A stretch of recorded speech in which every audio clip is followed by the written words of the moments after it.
ബഹുമാനമുള്ളവരെ, വഅദ് നസീഹത്ത് പരിപാടി അതിന് കാലമില്ല, സമയമില്ല, സന്ദർഭമില്ല, സ്ഥലമില്ല. കാരണം പരിശുദ്ധ ഇസ്ലാം അതിന്റെ ആദ്യം അബൂന അബുൽ ബഷർ ആദം നബി അലൈഹിസ്സലാം മുതൽ ലോകത്ത് പ്രചരിച്ച കാലം മുതൽ 2014 ഇന്നെത്തി നിൽക്കുന്ന ഈ കാലഘട്ടം വരെ 1,24,000 അതല്ലെങ്കിൽ 2,24,000 പ്രവാചകന്മാരിലൂടെ അല്ലാഹു റബ്ബുൽ ഇസ്സത്ത് നിലനിർത്തിയിരിക്കുന്ന ഈ മഹത്തായ മതം, അത് പ്രചരിക്കപ്പെട്ടത് യുദ്ധത്തിലൂടെയല്ല, സംഘടനത്തിന്റെ മാർഗത്തിലൂടെയല്ല, മറ്റു ഒരു മാർഗത്തിലൂടെയുമല്ല. പരിശുദ്ധ ഇസ്ലാമിന്റെ മുന്നേറ്റവും അതിന്റെ എല്ലാം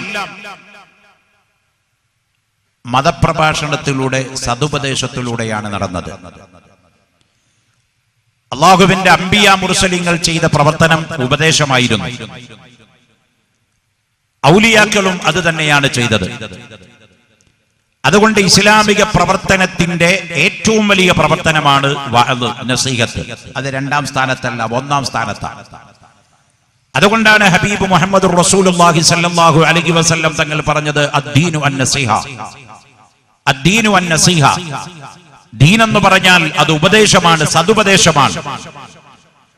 അതിനാണ് ഇസ്ലാം ഏറ്റവും വലിയ പ്രാധാന്യം കൊടുത്തതും. പരിശുദ്ധ ഖുർആനിൽ നമ്മെ സംബന്ധിച്ച് അല്ലാഹു പറഞ്ഞത് ഉത്തമമായിരിക്കുന്ന സമുദായം എന്നാണ്. എന്തുകൊണ്ടാണ് ഈ ഉത്തമ സമുദായമായി മുസ്ലിങ്ങൾ മാറിയത് എന്ന് അല്ലാഹു പറയുന്നുണ്ട് ഖുർആനിൽ.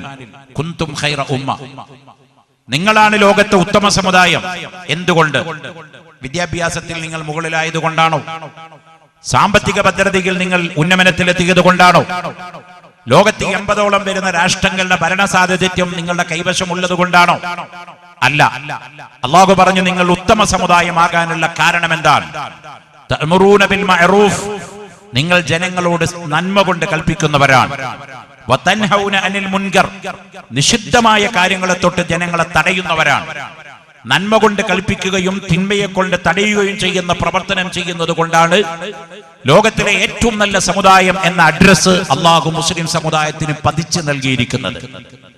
അതില്ലായിരുന്നുവെങ്കിൽ ബനി ഇസ്രായേൽക്കാരെ പോലെ, യഹൂദികളെ പോലെ ശപിക്കപ്പെട്ട വിഭാഗമായി അല്ലാഹു ഈ സമുദായത്തെ മാറ്റുമായിരുന്നു.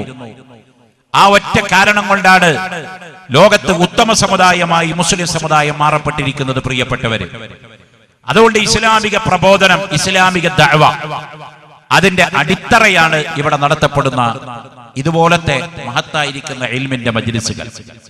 നമുക്കറിയാം 956 മുമ്പ് 1956 മുതലാണ് നമ്മുടെ കേരളത്തിലേക്ക് വിദേശ രാജ്യങ്ങളിൽ നിന്നുള്ള പണം വരാൻ തുടങ്ങിയത്.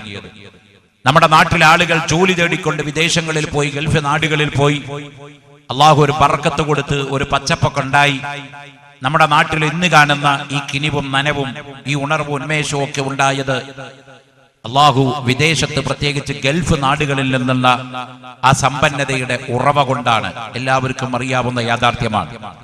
പക്ഷേ 1956 മുമ്പ് ഗൾഫിൽ പെട്രോളിയം കണ്ടുപിടിക്കുന്നതിന് മുമ്പ് തന്നെ നമ്മുടെ രാജ്യത്ത് 100-200 കുട്ടികൾ പഠിക്കുന്ന ദർസ് ഉണ്ടായിരുന്നു, പള്ളികളുണ്ടായിരുന്നു, മദർസകളുണ്ടായിരുന്നു, യതീംഖാനകൾ ഉണ്ടായിരുന്നു. അതുപോലെ തന്നെ മറ്റ് സൽക്കർമ്മങ്ങളൊക്കെ നടന്നിരുന്നു. ഒരു കുറവും ഉണ്ടായിരുന്നില്ല. അന്ന് എവിടുന്നായിരുന്നു ഈ പണത്തിന്റെ സ്രോതസ് കണ്ടുപിടിച്ചിരുന്നത്? നമുക്കറിയാം. നമ്മുടെ നാട്ടിലെ മതപണ്ഡിതന്മാരായ ഉസ്താദുമാർ വഅദ് പറഞ്ഞ് നിരന്തരമായി പ്രസംഗം നടത്തിയിട്ട് പാവപ്പെട്ട മുസ്ലിം സ്ത്രീകളുടെ കാതിലും കഴുത്തിലും കിടക്കുന്ന ആഭരണങ്ങൾ സംഭാവന ചെയ്ത് സാധുക്കളായ ആളുകൾ അവരുടെ മക്കൾക്ക് വേണ്ടി നീക്കിവെച്ചിരുന്ന സാമ്പത്തിക ഭദ്രതയിൽ നിന്ന് അള്ളാഹുവിന്റെ പള്ളിക്കും മദ്രസയ്ക്കും വേണ്ടി സംഭാവന ചെയ്തതിന്റെ പേരിലാണ് നമ്മുടെ ഈ ഇന്ന് കാലത്ത് കാണപ്പെടുന്ന വലിയ വലിയ ഉലമാക്കളും പണ്ഡിതന്മാരൊക്കെ ലോകത്ത് രൂപം കൊണ്ടത്. പ്രിയപ്പെട്ടവരെ, ഞാൻ ഇത്രയും കാര്യം പറയാനുണ്ടായ സാഹചര്യം, എന്തിനാണ് മതപ്രഭാഷണങ്ങൾ സംഘടിപ്പിക്കുന്നത്? അത് കാലഹരണപ്പെട്ടു പോയ ഒരു അധ്യായമല്ലേ എന്ന് ചില ആളുകൾക്ക് ഒരു സംശയം ഉണ്ടാവാൻ പാടില്ല. നമ്മുടെ നാട് മലപ്പുറം ജില്ല ഇന്ന് അള്ളാഹു അനുഗ്രഹിച്ചുകൊണ്ട് ലോകത്തിന് തന്നെ മാതൃകയായി നിൽക്കുന്ന ഒരു പ്രദേശമാണ്. എന്തിലാണ് ഞാൻ പറയുന്നത്? ദീനിന്റെ വിഷയത്തിലാണ്. പള്ളിയിലായാലും മദ്രസയിലായാലും യതീംഖാനയിലായാലും ഇസ്ലാമിക പ്രവർത്തന രംഗത്തായാലും ലോകത്തിന് തന്നെ മാതൃകയായി നമ്മുടെ മലപ്പുറം ജില്ല അള്ളാഹു അനുഗ്രഹിച്ച് മാറ്റിക്കഴിഞ്ഞിട്ടുണ്ട്. അത് പറയാതിരിക്കാൻ നിർവാഹമില്ല. മറ്റൊരു കാര്യത്തിലുമുണ്ട്. അതെന്താണ്? ഇന്ത്യയിൽ ഏറ്റവും അധികം ജനസംഖ്യ വർധനവുള്ളത് 2 സ്ഥലത്താണ്. ഒന്ന് ജമ്മു കാശ്മീർ, 2 കേരളത്തിൽ മലപ്പുറം ജില്ലയിൽ. ജനസംഖ്യ ഏറ്റവും അധികം വർദ്ധിച്ചിരിക്കുന്നത്, പോപ്പുലേഷൻ വർദ്ധിച്ചുകൊണ്ടിരിക്കുന്നത് നമ്മുടെ നാട്ടിലാണ്. ഇത് നിസ്സാര കാര്യമല്ല. എല്ലാവരും വിചാരിക്കും അതിപ്പോ ഒരു വലിയ കാര്യമാണ് ഉസ്താദെ. ഇത് കുറക്കാൻ വേണ്ടി എല്ലാവരും പ്രസംഗം നടത്തുന്ന കാലഘട്ടത്തിൽ ഈ കൂടിയത് വലിയൊരു ക്രെഡിറ്റായി നിങ്ങൾ അവകാശപ്പെടുന്നത് എന്താണ്? അത് ക്രെഡിറ്റ് തന്നെയാണ് പ്രിയപ്പെട്ടവരെ. ജനത്തിന് വേണ്ടിയാണ്, മനുഷ്യന് വേണ്ടിയാണ് ഈ പ്രപഞ്ചത്തെ അള്ളാഹു സൃഷ്ടിച്ചിരിക്കുന്നത്. മനുഷ്യനിവിടെ വരില്ലായിരുന്നുവെങ്കിൽ ഈ പ്രപഞ്ചവും ഈ കാണുന്ന അനുഗ്രഹങ്ങളൊന്നും അള്ളാഹു പടക്കുമായിരുന്നില്ല. നമുക്കറിയാം, ഇന്ന് കസ്തൂരിരംഗൻ റിപ്പോർട്ടിന്റെ പേരിലും ഗാഡ്ഗിൽ റിപ്പോർട്ടിന്റെ പേരിലും രാഷ്ട്രീയ പ്രസ്ഥാനങ്ങൾ പരസ്പരം ചെളിവാരി എറിഞ്ഞുകൊണ്ടിരിക്കുന്ന കാലഘട്ടമാണ്. നിഷ്പക്ഷമായി നമ്മൾ പറയുകയാണ്, പക്ഷികളെക്കാട്ടിലും പറവകളെക്കാട്ടിലും പട്ടികളെക്കാട്ടിലും പൂച്ചകളെക്കാട്ടിലും അചേതന സചേതന വസ്തുക്കളെക്കാൾ ഏറ്റവും ഉത്കൃഷ്ടമായ സൃഷ്ടി മനുഷ്യൻ തന്നെയാണ്. വലക്കത് കറംനാ ബനി ആദം, വിശുദ്ധ ഇസ്ലാം പറയുന്നു, പരിശുദ്ധ ഖുർആൻ സമ്മതിക്കുന്നു. മനുഷ്യനെ അല്ലാഹു ബഹുമാനിച്ചിരിക്കുന്ന വർഗമാണ്. ഏത് മതമാവട്ടെ, ജാതിയാവട്ടെ, കക്ഷിയാവട്ടെ, ഏത് രാഷ്ട്രക്കാരനാവട്ടെ, ഏത് ഭൂപ്രദേശക്കാരനാവട്ടെ, മനുഷ്യനാണ് അല്ലാഹു ബഹുമാനം കൊടുത്തിരിക്കുന്നത്. മനുഷ്യന്റെ കീഴ്പ്പെട്ടുള്ള റെസ്പെക്ട് മാത്രമേ മറ്റ് ലോകത്തിലുള്ള ഏത് ജീവജാലങ്ങൾക്കും അല്ലാഹു വകവെച്ചു കൊടുത്തിട്ടുള്ളൂ. മലായിക്കത്തിനേക്കാൾ വലിയ ദർജയിലേക്ക് അല്ലാഹു ഉയർത്തിയത് മനുഷ്യനെയാണ്. മനുഷ്യനെയാണ് അല്ലാഹു മലായിക്കത്തിനേക്കാൾ വലിയ ദർജയിലേക്ക് ഉയർത്തിയത്. അതുകൊണ്ട് മനുഷ്യൻ ഉണ്ടാകുക, മനുഷ്യന്റെ ജനസംഖ്യ ഒരു രാജ്യത്ത് വർദ്ധിക്കുക എന്നുള്ളത് ഈ നോളജ് വെച്ച് നോക്കുമ്പോൾ അത് അംഗീകരിക്കാതിരിക്കാൻ വിവരമുള്ളവർക്ക് സാധിക്കുമോ പ്രിയപ്പെട്ടവരെ? അതുകൊണ്ടാണ് ഞാൻ പറഞ്ഞത്. പിന്നെ മറ്റൊരു ഇഷ്യൂ എന്താണ് അവിടെ വരുന്നത്? ജനസംഖ്യ ഇങ്ങനെ വർദ്ധിച്ചു പോയാല്, ആളുകൾ ഇങ്ങനെ കൂടെ കൂടെ ധാരാളം സ്ത്രീകൾ പ്രസവിച്ചു പോയാല്, മക്കൾ ഇങ്ങനെ വല്ലാതെ വർദ്ധിച്ചു പോയാല് ഇവിടെ ഭക്ഷ്യക്കമ്മി വരില്ലേ? താമസത്തിന് പ്രശ്നമുണ്ടാവില്ലേ? പാർപ്പിടത്തിന് പ്രശ്നമുണ്ടാവില്ലേ? വെള്ളത്തിന് പ്രശ്നമുണ്ടാവില്ലേ? ചോദ്യമാണത്. ഇപ്പൊ കണ്ടോ, മഴ പെയ്യാതെ കുടിവെള്ളം മുട്ടിക്കൊണ്ടിരിക്കുന്ന സാഹചര്യമാണ് നിലവിലുള്ളത്. അപ്പോ ആളുകൾ ഇങ്ങനെ വർദ്ധിച്ചു പോയാൽ വെള്ളം കിട്ടാത്ത ആളുകൾ ലോകത്തുണ്ടാവില്ലേ ഉസ്താദെ? അതുകൊണ്ട് ജനസംഖ്യ കുറയ്ക്കല്ലേ വേണ്ടത് എന്ന ഒരു ചോദ്യം അവിടെ ഉയർന്നു വരാം. പ്രിയപ്പെട്ടവരെ, പരിശുദ്ധ ഖുർആൻ 1400 വർഷങ്ങൾക്ക് മുമ്പേ ഇസ്ലാമിന്റെ സമാപനം കുറിക്കപ്പെടുന്ന സമയത്ത് ഹബീബുനാ വ സയ്യിദുനാ വ ശഫീഉനാ മുഹമ്മദുർ റസൂലുള്ളാഹി സല്ലല്ലാഹു അലൈഹി വസല്ലം തങ്ങളുടെ വിശുദ്ധ നാക്കിലൂടെ അല്ലാഹു റബ്ബുൽ ഇസ്സത്ത് മലക്കുൽ മുഖറബായ മലക്ക് ജിബ്രീൽ അലൈഹിസ്സലാമിന്റെ മഹത്തായിരിക്കുന്ന സാന്നിധ്യത്തിലൂടെ അല്ലാഹു അറിയിച്ചു നൽകുകയാണ്, വമാ മിൻ ദാബത്തിൻ ഫിൽ അർളി ഇല്ലാ അലല്ലാഹി റിസ്ഖുഹാ.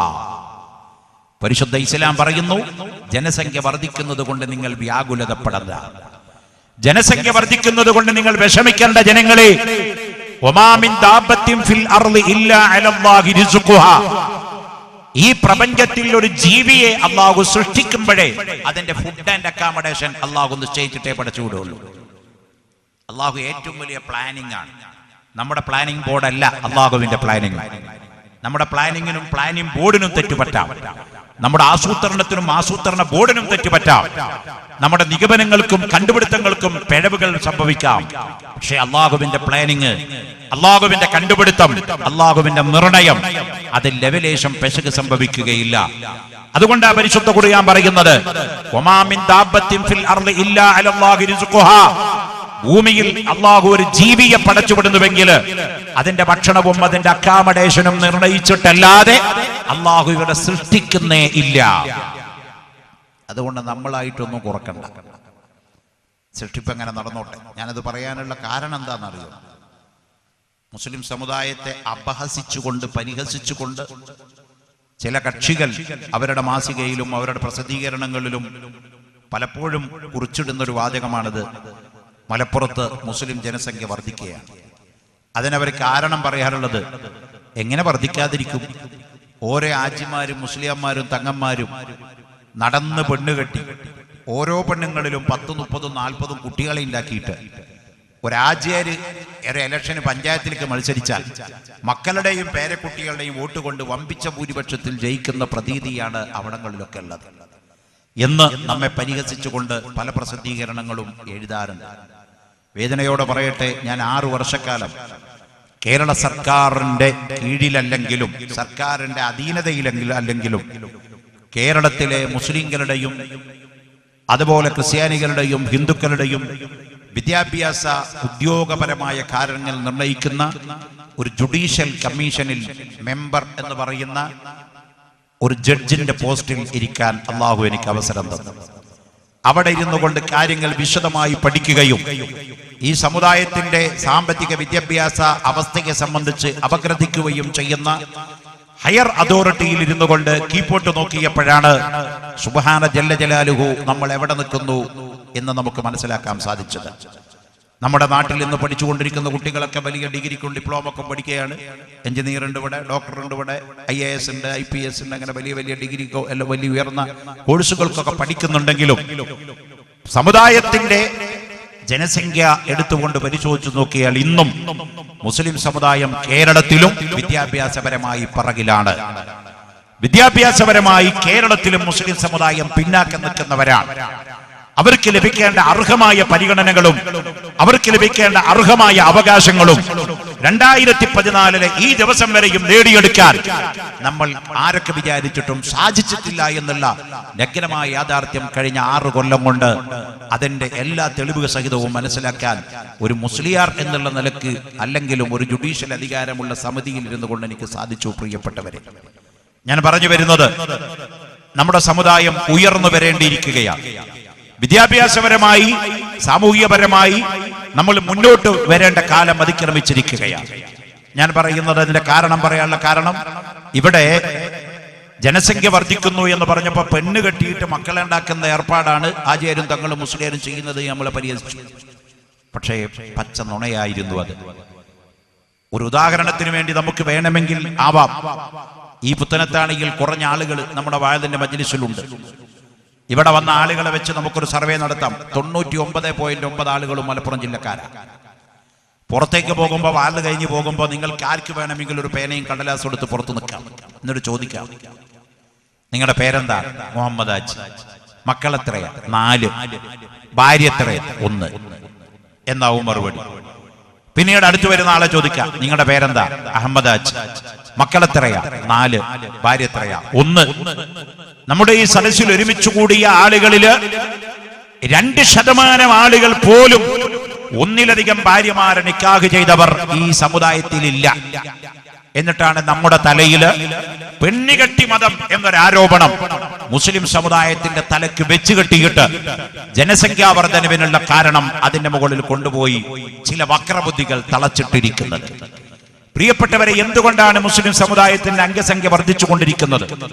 നമ്മളാരും നേരം വെളുത്ത് വൈകുന്നേരം വരെ പ്രൊഡക്ഷൻ നിർമ്മാണം മാത്രമല്ല നമ്മുടെ പരിപാടി.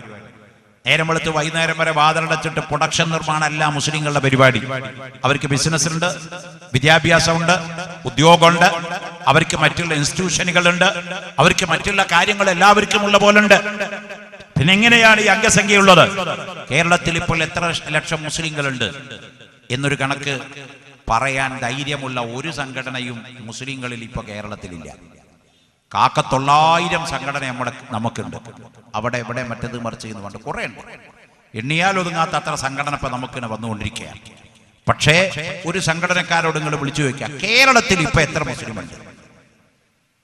ഒരു വാപ്പാട് ചോദിക്കാണ്, നിങ്ങൾക്ക് എത്ര മക്കളുണ്ട് എന്ന് ചോദിച്ചാൽ വാപ്പ പറയാം, അതിപ്പോ അങ്ങനെ ഒറ്റയടിക്ക് പറ്റില്ല, ഒന്ന് എണ്ണി നോക്കണം എന്ന് പറഞ്ഞാൽ ആ വാപ്പാടെ സ്ഥാനം എന്താ? മുസ്ലിങ്ങളായ നമ്മുടെ സംഘടന, നമ്മളടക്കമുള്ള ആളുകള് ലജ്ജിച്ച് തലതാറ്റേണ്ട കാര്യമാണത്. കേരളത്തിൽ എത്ര മുസ്ലിങ്ങളുണ്ട് പറയാൻ നെഞ്ചുറപ്പുള്ള ചങ്കുറപ്പുള്ള ഒറ്റ സംഘടനയും കേരളത്തിൽ മുസ്ലിങ്ങൾക്കില്ല. ഇത് ഞാൻ വെറുതെ ആധികാരികതയോടെ പറയണ കാരണം ഇതെല്ലാം ചെയ്യലായിരുന്നു എന്നെ പോലത്തെ ആളുകളുടെ ഡ്യൂട്ടി ഉണ്ടായിരുന്നു. ഇപ്പോൾ കേരളത്തിൽ ലൈവായി 93,24,000 മുസ്ലിങ്ങളുണ്ട് എന്ന് കേട്ടാൽ നിങ്ങൾ ഞെട്ടണ്ട. കേരളത്തിലെ ഏറ്റവും വലിയ ഒറ്റജാതി എന്നുള്ള ക്രെഡിറ്റ് മുസ്ലിം സമുദായത്തിന്റെ പക്കലാ നിലനിൽക്കുന്നത്. അള്ളാഹു അനുഗ്രഹിച്ചു. അങ്ങനെ നിലനിൽക്കുമ്പോൾ ഒരുപാട് ആനുകൂല്യങ്ങൾ നമുക്ക് വേറെ നേടിയെടുക്കാനുണ്ട്.